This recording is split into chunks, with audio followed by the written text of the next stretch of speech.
Hey everyone, it's Theo. In today's video, we're going to farm ice cubes on Ruthless Frostdale Wonderland. Now I know what some of you may be thinking. Ruthless? Where's the nightmare video? Well, I tried, and I tried, and I tried some more. In the end, I was never able to settle on a build that was safe, consistent, and timely.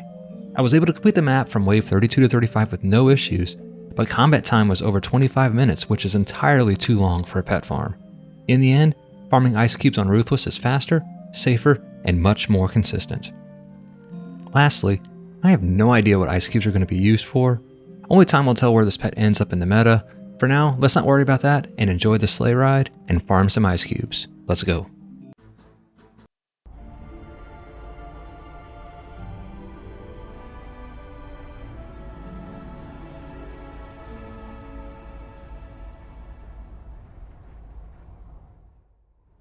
Alright, this is a build made by Vevs. Now, a lot of the Frostdale survival builds are fairly similar. Vevs is the closest to the one I use. Alright, so we're going to go ahead and build our aura stack right there. And right here, just like the campaign video, it's going to be an aura stack of Ensnare and Strength Drain auras. Put another one right here. Bam, bam. And we're going to go ahead and swap out and move over to our EV. Now, the difference here is our buff beam is a little bit further back. It's pretty much parallel to that tower. Now, I actually build some reflect beams because I don't like my heroes and towers getting hit by snot balls. I also build a reflect beam right here, and this protects that crystal from archers. All right, I'm going to put another 4DU buff beam right here, and I'm actually putting a reflect beam here too. The reflect beam does not matter. Honestly, it's just to use up the DU. But I like to think it's protecting my ogre and seed bomb tower from spiders. It might not, but I still put it there. So we're gonna go ahead and swap over to our Hermit and go ahead and build some Hermit towers here. Now this time the Hermit towers are on this side, and we're gonna do a seed bomb, a nature's pylon, a mushroom spore, and a golem. We're gonna do one seed bomb at the crystal, a nature's pylon, a mushroom, and then a golem. Then we're going to come all the way down here, and I'm going to do one seed bomb, and this is going to cover both paths, and a golem. Now there is a potential that you could not have any Hermit towers down there at all. But for me, I prefer safety. And in the event that something decides it wants to go down there and do something, I like having a little bit of protection there. Ultimately, I don't know if my waves are going to be improved that much by not having them down there. So I'm upgrading my buff beams to 5 or 3 stars, and I'm going to go ahead and put in an LT. And I'm going to have 2 DSTs, one pointing in that direction and one pointing in that direction. And then the remaining DU is going to be LTs. And there we go. That's the build. So we're going to go ahead and bring in our Adept Upgrader. We're going to bring in our Tower Boost Monk, which is, the staple of all Ruthless builds. And I'm going to actually bring in both Guardian Summoners. Now, when I did test this out, I found that my waves were faster if I had all 4 heroes in than if they weren't. And by faster, maybe 30 seconds per wave, 30 or maybe a little bit more. So I end up saving myself a couple minutes of combat time by having all 4 heroes in the entire time. So I'm going to go ahead and Tower Boost. You will generally run out of Tower Boost near the end of the wave, which is very different than on Nightmare, where I would have to go through maybe 2 or 3 cooldowns on Tower Boost. That's how long each wave was taking. It was averaging at some points over 6 minutes per wave just of combat. Where you will not find that on Ruthless. And so I'm going to go ahead and upgrade everything up here. I'm tower boosting, and I actually zoomed in on my two Guardians to go into first person because this build gets really flashy, you could say.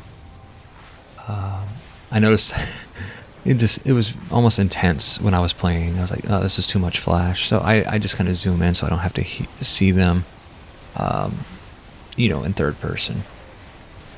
So as we're getting closer to finishing our power upgrades here, then I'll move down to the south core and I'll upgrade everything down there as well.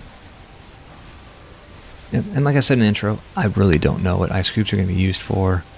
I've seen some really nice ones drop for some players that are almost like builder ice cubes.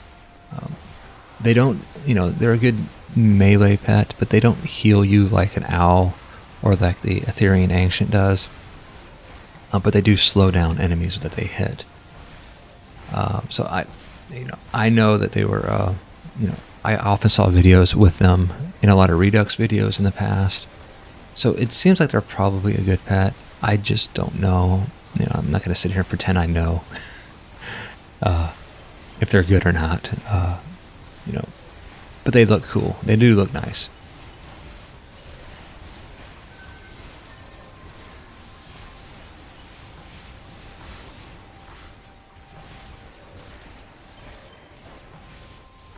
So we are almost done with this wave, and everything is upgraded. So my Adept Upgrader is going to go home, and we're going to go ahead and bring in another Guardian Summoner. Now I will say the two Guardian Summoners I already have in, both have Monk and Huntress Guardians, and the Guardian I'm bringing in has 2 Apprentice Guardians.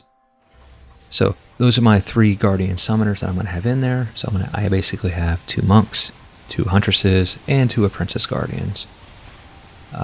All helping out. And you see I'm going back into first person here. I'm just going to look this direction. My tower booster is going to do their thing. And again, they're going to run out of tower boost. Usually around, after about 1,000 to 1,100 mobs have been taken care of. Or even closer to near the end. So just know that you are going to run out of tower boost most likely during the wave. But that should not make or break this run. Your defenses should be in place and everything good to go. So that's it for this build, and I will be back at the end of the waves, at the end of the run.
And I'm back. We just got one ogre in that south core left to deal with, and then we'll be done with this run. Alright, so let's go ahead and take a look at our goodies. And maybe we'll get a nice sweet, sweet ice cube. And alright, off you guys need to go. Survey says... Nope. Better luck next time. You do also receive 4 weapons and 4 accessories for completing this on survival. And you can see combat time, less than 12 minutes. That's not bad overall. 15 minutes total time. Not bad at all. I've seen waves fluctuate anywhere between, 2 minutes, 45 seconds. But obviously up to 3:11. It really depends on the path that an ogre may take and if they're in range of your towers. Well, that's all I have for today. Thanks for watching, and happy farming.